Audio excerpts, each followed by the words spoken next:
In Atlanta, Georgia, our coverage of the racketeering trial on Jeffrey Williams, also, of course, known as Young Thug, the rapper, along with 5 co-defendants charged with a bunch of crimes, allegedly involving their street gang, YSL, according to the prosecution, Young Slime Life. Third day of hearing motions for the recently appointed new judge, Paige Whitaker.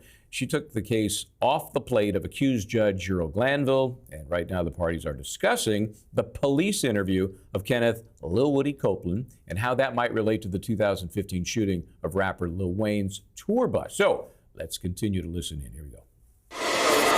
Let me ask you something. So what he is indicted for in this case, this RICO. Right, this instant case.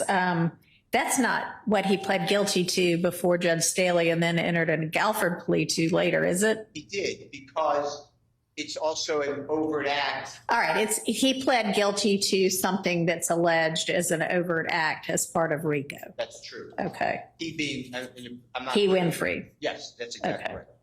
But, when saying, yeah, but he pled guilty and it came in, none of it, in my opinion, this is my argument, should have come in because you need the person, in this case, Mr. Winfrey, so he can be asked, why did you plead guilty? The jurors have no clue. And the state did not put in his guilty plea. So it's all oral over objection.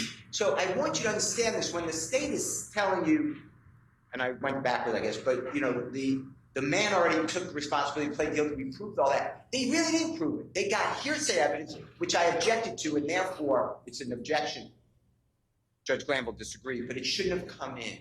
Judge Glanville let it in for a statement against a co-conspirator, a statement against his interests. He's not here. That doesn't apply either. That man's not on trial. Okay, so I'm asking what's pending before me What's to pending decide. before you is going to repeat. The state constantly is putting on guilty pleas of people who are not here, who are not going to testify, and then they use it as a weapon against Mr. Williams.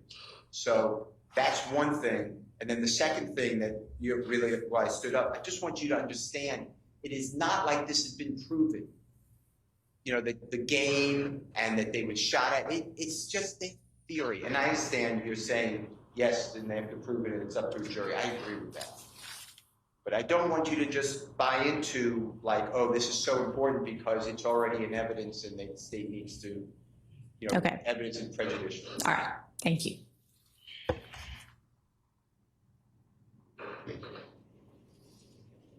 Okay, so I'm not even sure where we were with regard to this. Play it. Yes, exactly. Okay. Your Honor, we're going to start just slightly before at 12. Sounds like Attorney Steele helping educate the judge. Matty Mangino's here, Katherine Lizardo. So, Matt, this is an interesting opportunity for the attorneys to kind of reprogram, and start fresh with this judge and try and help their own cases by subtly, indicating what the judge did wrong and what she might do differently. What do you think? Oh, yeah, of course. And that's going to be the problem moving forward.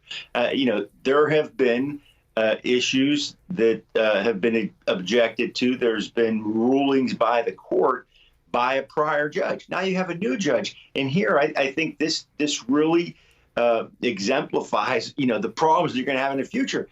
You have counsel arguing to a new judge that, hey, I think the last judge was wrong.